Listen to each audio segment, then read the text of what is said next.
someone there?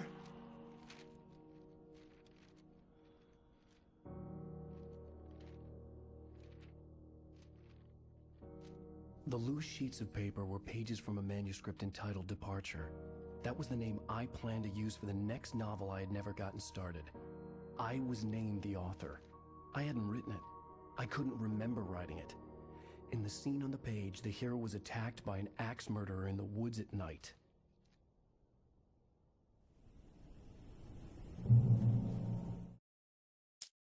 The man turned to face me. His face was covered in shadows. It was hard to make him out in the darkness of the forest that surrounded us, but the axe he lifted was plain to see. It glistened with the blood of his victim. He grinned madly. The shadows were alive, distorting his features. It was a scene from a nightmare, but I was awake. Departure by Alan Wake.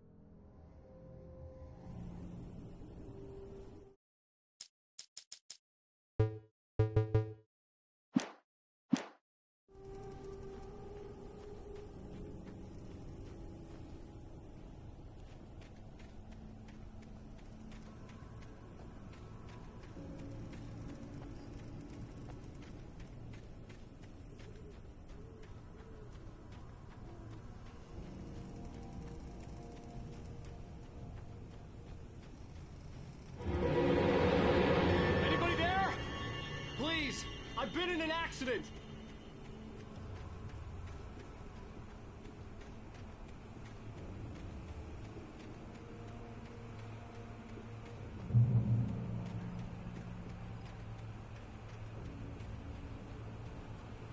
The lights up ahead were a good sign.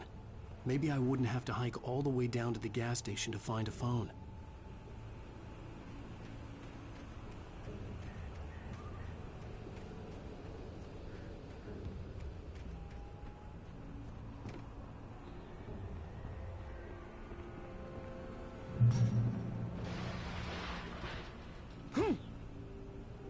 Anybody there?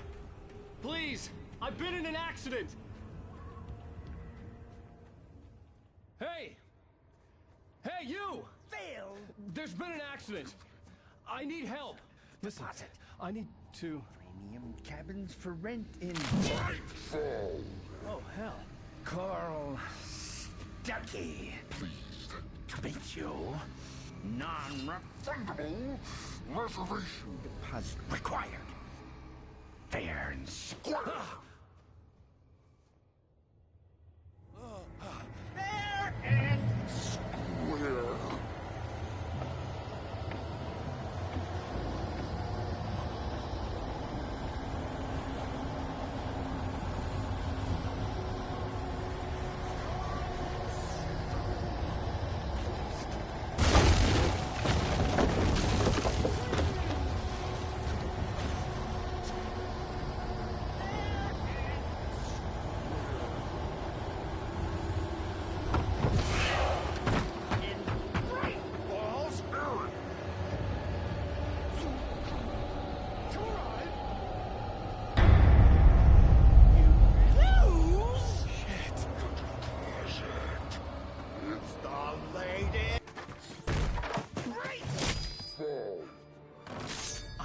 Figure a way out of this.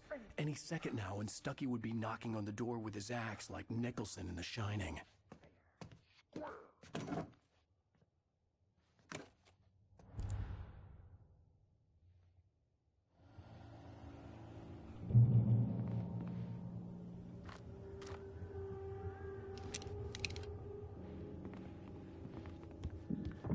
During your trying. Yes. Get the latest. Bright Falls Sheriff Station. Hello? Hello? Moving. Let you shoot.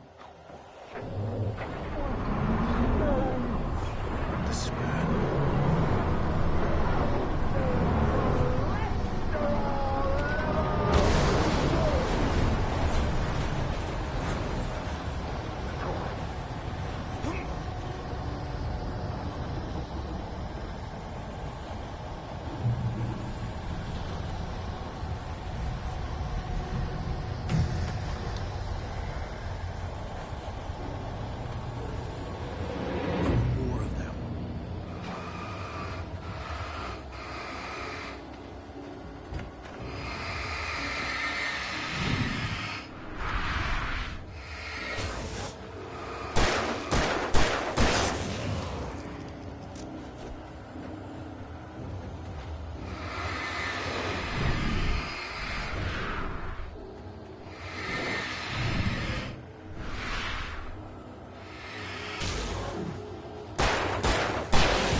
I'd never fired a gun outside a shooting range, and now I just killed someone.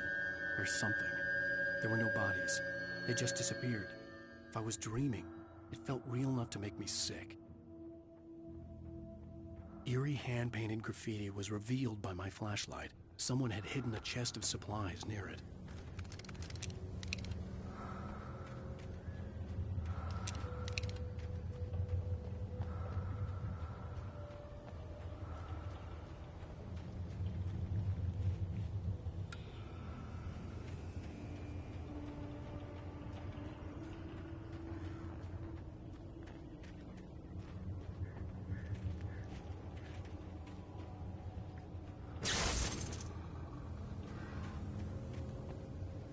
The dark forest was the last place I wanted to go, but I had no choice. I had to get to the gas station.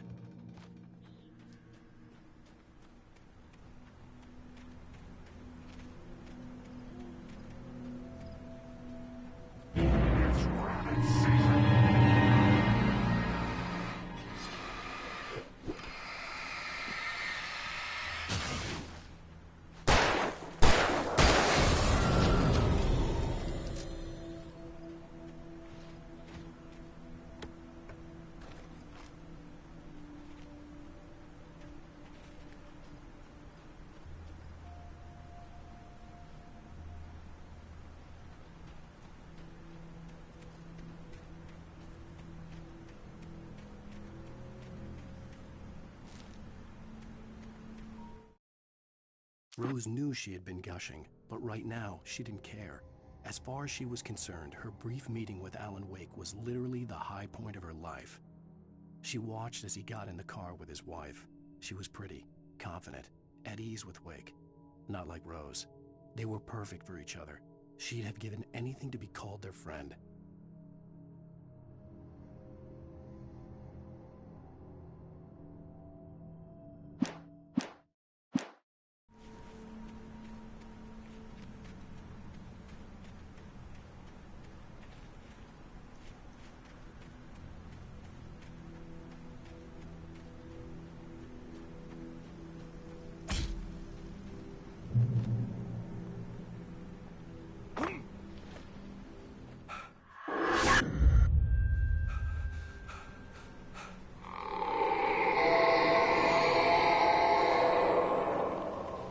What was that?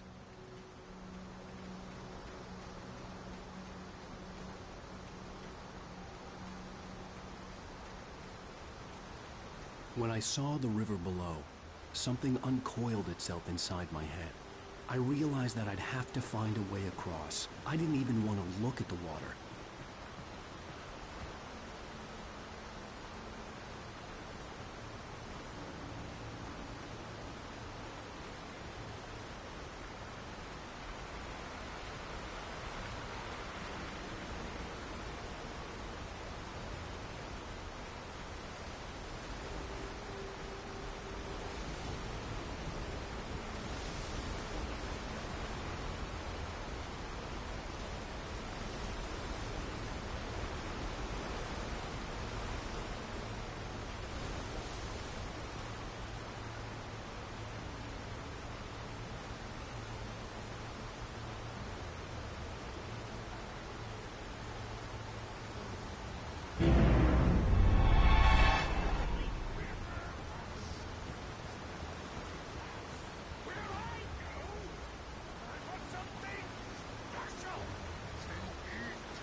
Stucky was still out there, in the dark, stalking me.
The staircase was broken. I had to make my way up some other way.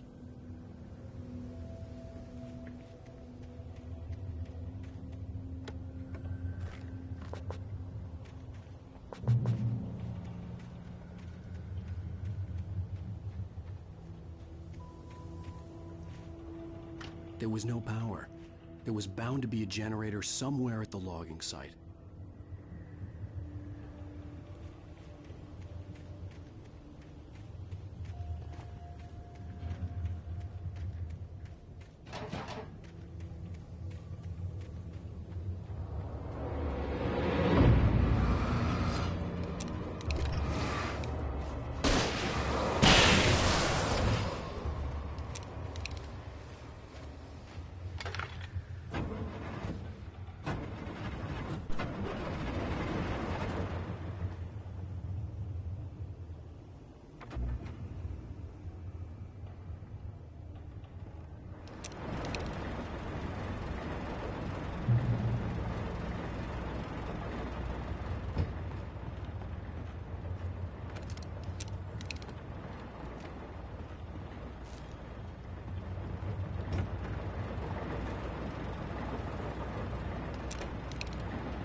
Well, I was just outside for a breath of fresh air, and what a night.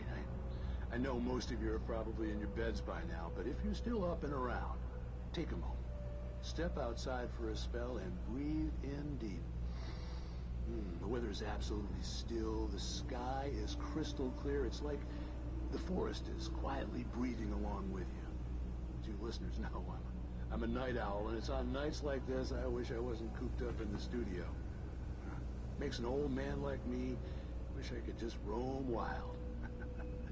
But here I am, and who'd keep you company all night long if I weren't? It looks like I'm not the only one staying up late. Caller, you're on the air. Hey, Pat, it's Maurice Horton. Hello, Maurice. What are you up to? Well, I was just taking Toby on his walkies. Oh, isn't it beautiful out there?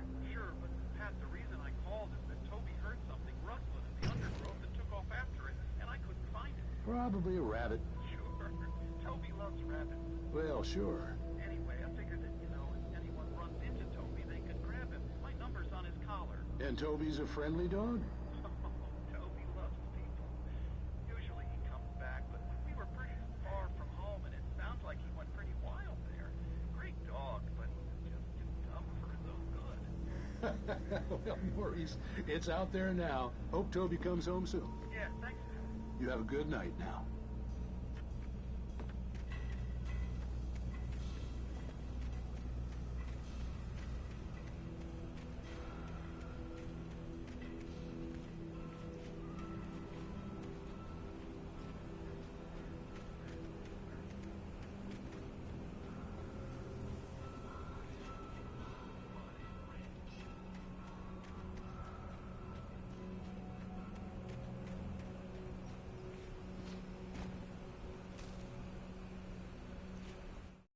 At first, I kept finding the pages as if by accident.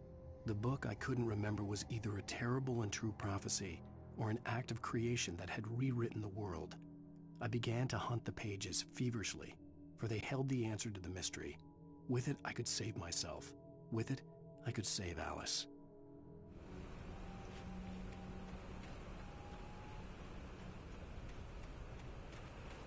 The gas station was closer now, its light welcoming in the darkness. Paul makes the best dogs in the state. Belly Burster is the best with no cut. Monster Dog is second best. The famous dog is...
I stepped into the gas station's garage. It was dark and quiet. The place was a mess. It looked like someone trashed the place or that there'd been some kind of fight. Light spilled into the room through an open door at the back, and I made my way toward it. Without any warning, I was blinded by a bright light. An old portable TV on the shelf had come alive by itself. Impossibly, I could see myself on the screen, talking like a madman.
cabin on Cauldron Lake?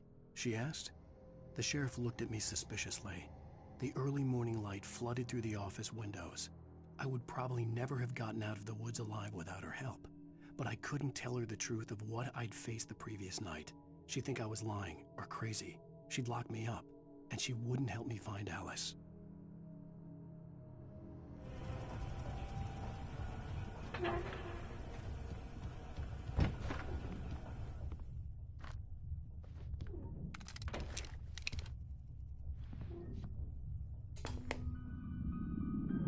Science. It bestows immortality on those who advance it to elevate all of mankind. Newton, Einstein, Sagan, princes among men. But the price for such a legacy is steep indeed. In Night Springs. Tonight's episode, a quantum suicide. If our lives are already written, it would take a courageous man to change the script. Having called a press conference, Dr. Barclay Colvin is about to demonstrate that very courage. Ladies and gentlemen of the press, I am Dr. Barclay Colvin, and I'm glad so many of you could join me here at the Moorcock Institute. Tonight, I'm going to give a practical demonstration of the many worlds interpretation. As you can see, this is a loaded 9mm pistol. It shall be part of a thought experiment. And now, a real experiment, known as a quantum suicide. Did he say suicide? Is that a real gun? He's kidding, right? Please, stay calm. There is no risk. Observe what occurs when I place the weapon against my own forehead.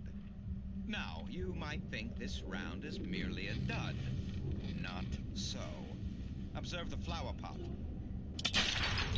And yet, I myself cannot be harmed with this gun. With each pull of the trigger, 2 new realities branch off. One in which the weapon didn't fire, and one where it did. With my machine here, I have ensured that this reality is always the former. I have bestowed upon myself quantum immortality. Under no circumstances can this gun kill me. So wait. What you're saying is that every time you pull the trigger, in another reality, you die? Yes, of course, but that's completely trivial. There's an infinite number of things that could happen at any moment, and they always do happen somewhere. The point is, this one thing did not happen here. You're insane, Colvin. Insane? Insane? Hey, was this thing supposed to be plugged in? I stumbled on it. You fools!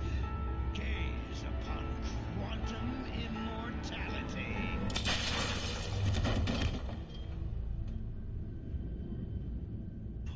Poor Dr. Colvin, felled by his own hubris or the ignorance of the masses. Perhaps he should have left the crate unopened, the decaying atom unobserved. Curiosity often kills the cat. Night Springs.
Ducky's body vanished, leaving behind only a lifetime of nightmares to come. Assuming I'd reached the lights at the gas station alive,